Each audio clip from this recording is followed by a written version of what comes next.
Magandang araw. Ngayon naman magbabahagi ako ng napakasimpleng formula kung saan pwede mo makuha ang specific ng mga characters sa iyong Excel o sa cell. Depende kung saan siya nakapwesto. Okay. Meron tayong tinatawag na left, mid, at right na formula. So, kung nakikita nyo ngayon, nakaya ko na onte. May mga pangalan tayo dito. Ang gagawin ko lang, kukunin ko yung mga letra na nasa kaliwang side, sa left side, tapos po pwede rin yung nasa right side o pwede rin naman yung nasa gitna. Okay. Umpisa natin yung left. So, equal sign, left.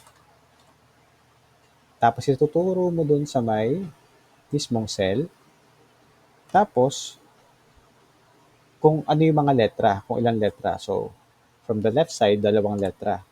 2. Kung natin 3. Yan.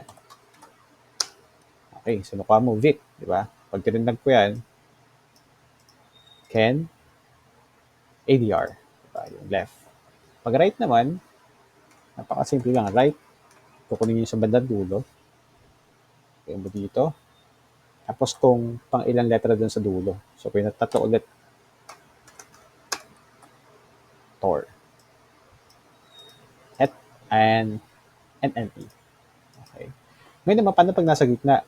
Kung naman gusto ko makuha tong C tsaka T, itong dalawang N. Ganun lang din. Equal sign, mid,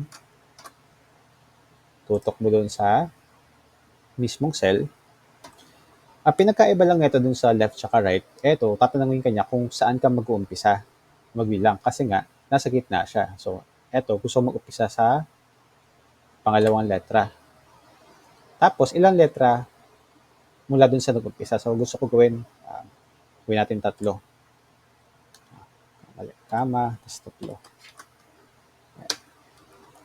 So, nakita mo, mula dun sa pangalawa, kinuha niya yung tatlong letra. So, C, I, C, T. Ito naman, E, N, N. Tapos ito, T, R, I.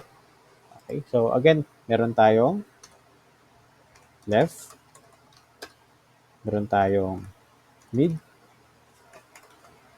meron tayong right.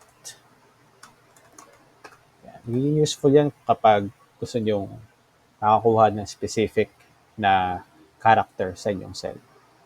Yun lang, maraming salamat.